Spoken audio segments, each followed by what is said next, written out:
It had been an exciting week. Katie and Orbie had painted Easter eggs with all kinds of different colors.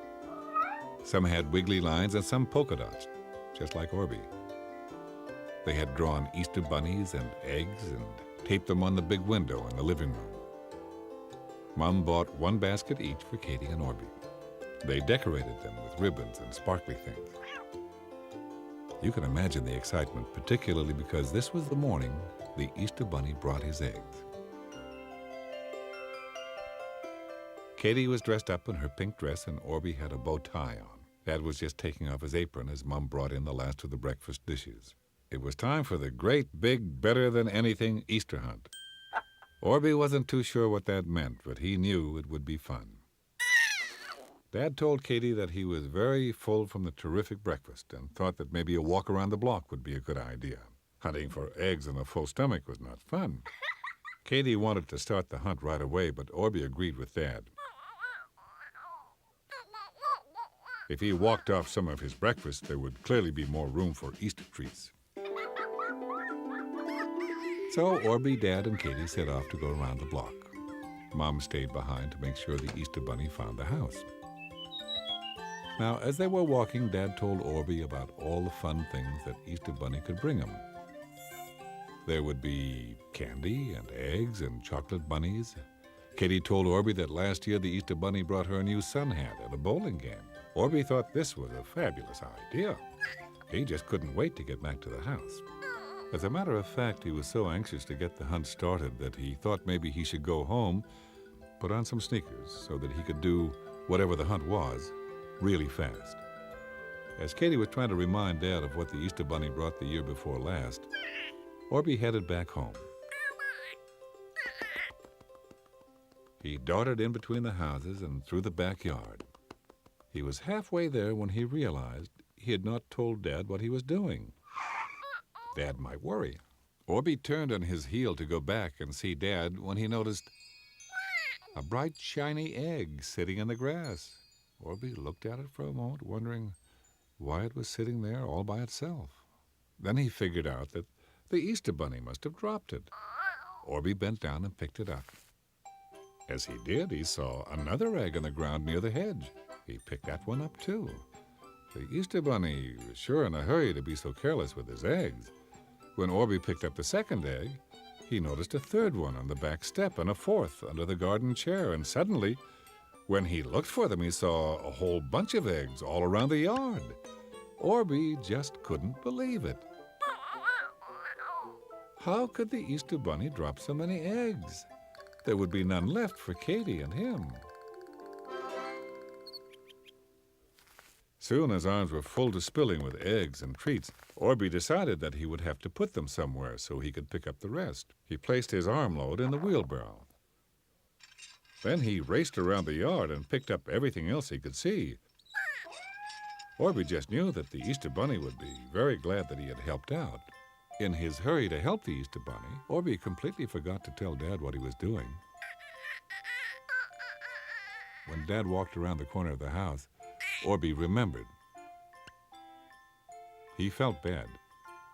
He explained to Dad that the Easter Bunny was in such a hurry to deliver the eggs, he'd dropped them all over the backyard. Dad looked surprised and was speechless for a moment, and he sputtered, and then he laughed. Mom came out the back door and laughed too. But Katie didn't laugh at all. Orbie had ruined her hunt. The bunny had hidden all the eggs for both of them, not just Orbie. A little tear started to trickle down Katie's face. Mom understood why Katie was sad and gave her a hug. Dad explained that Orbie didn't understand about the Easter egg hunt. Just then, Dad jumped up and told Katie and Orbie that he would be the official assistant to the Easter Bunny, and he would solve the problem. Katie really couldn't see how, because the hunt was already ruined. Mom told them to come inside and leave the treats where they were. Orbie wasn't too sure about that, but he did listen to Mom, of course. Katie was drinking apple juice and sniffing a bit, and Orbie was trying to understand why she was so upset. Mom looked at Orbie. She explained that at Easter, the bunny set up a hunt for children to enjoy. Katie needed to enjoy the hunt, too. It was supposed to be fun for both of them. Just then, Dad hopped into the kitchen. He had on a black nose, paper rabbit ears, and a big cotton tail. In spite of her sniffing, Katie giggled. So did Orbie. Dad hopped right out the back door. He told everybody to hide their eyes and definitely not to peek.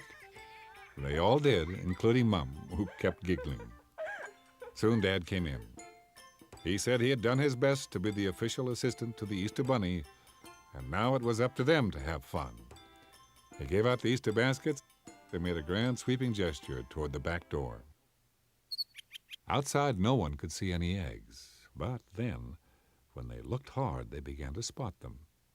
Orbie finally understood why the Easter Bunny wanted to hide eggs. Finding them was fun. Katie giggled and shrieked at each egg. Orbie filled his basket with wonderful treats. He found some in the watering can, one on the tricycle, and one inside a tulip, which Dad said was very hard to find. Katie filled her basket, too. She found one under a garden glove, and one on the edge of the sandbox, and one in her toy dump truck. Mom and Dad sat on the steps and sipped a cup of tea as they watched. Every now and then, Mom would giggle and kiss Dad just for being so silly. Soon, there wasn't one thing left to find. This year, the Easter Bunny brought Katie a skipping rope and a giant bubble maker. He brought Orbie a water squirter and a big beach ball. That day, they decorated the neighborhood with giant bubbles, skipped rope until they couldn't, had a target practice with a water squirter, and invited everyone in the neighborhood for a game of volleyball with Orbie's new beach ball. And I just know, if you lived in their neighborhood that Easter, they would have invited you, too.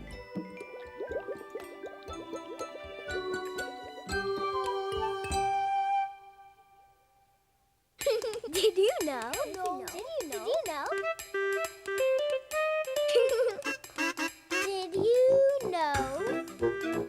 You can't live underwater, but lots of interesting fish do. There are blowfish, angelfish, piranha fish, and flounders. Flounders have both eyes on the same side of their head.